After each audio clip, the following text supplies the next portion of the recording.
यह कहानी है उस होली की जब रंगों की जगह रणभूमि में रक्त बहा था। जब अबीर गुलाल नहीं, तलवारों की चमक आसमान को लाल कर रही थी। 18वीं सदी का भारत, मुगल सत्ता कमजोर हो चुकी थी। उत्तर भारत पर अपनी क्रूर नजरें गड़ाए बैठा था अफगान आक्रांता अहमद शाह अब्दाली।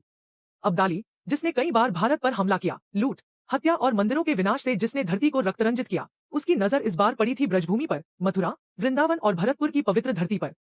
लेकिन वह भूल गया था, यह भूमि वीरों की भी है। भरतपुर की गद्दी पर विराजमान थे जवाहर सिंह, महान जाट शासक महाराजा सूरजमल के वीर पुत्र। जवाहर सिंह केवल राजा नहीं थे, वह ब्रजभूमि के रक्षक थे। उनकी सेना अनुशासित, संगठित और प्रचंड थी। जब अब्दाली की सेना मथुरा और वृंदावन की ओर बढ़ी तो जाट योद्धाओं ने कसम खाई, ब्रजभूमि पर कोई आंच नहीं आने देंगे। लेकिन इस युद्ध की सबसे अद्भुत कहानी थी नागा साधुओं की। ये वही नागा साधु थे जो भस्म लपेटे, जटाधारी, त्रिशूल और तलवार धारण किए हुए रहते थे। धर्म की रक्षा के लिए ये तपस्वी क्षण भर में महायोद्धा बन जाते थे।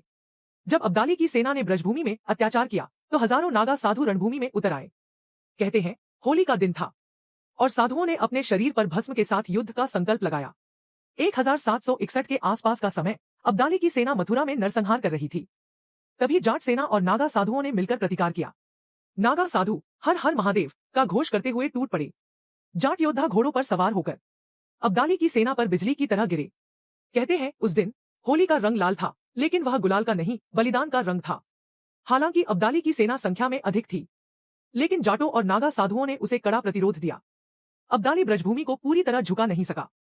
भरतपुर का किला उसके लिए अभेद्य साबित हुआ। यह युद्ध केवल भूमि का नहीं था, यह आस्था, संस्कृति और स्वाभिमान की रक्षा का युद्ध था। जाटों की वीरता और नागाओं का बलिदान आज भी ब्रज की मिट्टी में गूंजता है। यह कहानी है उस होली की जिसने सिखाया कि जब बात धर्म और मातृभूमि की हो तो हर साधु, हर किसान, हर योद्धा राष्ट्र रक्षक बन जाता है।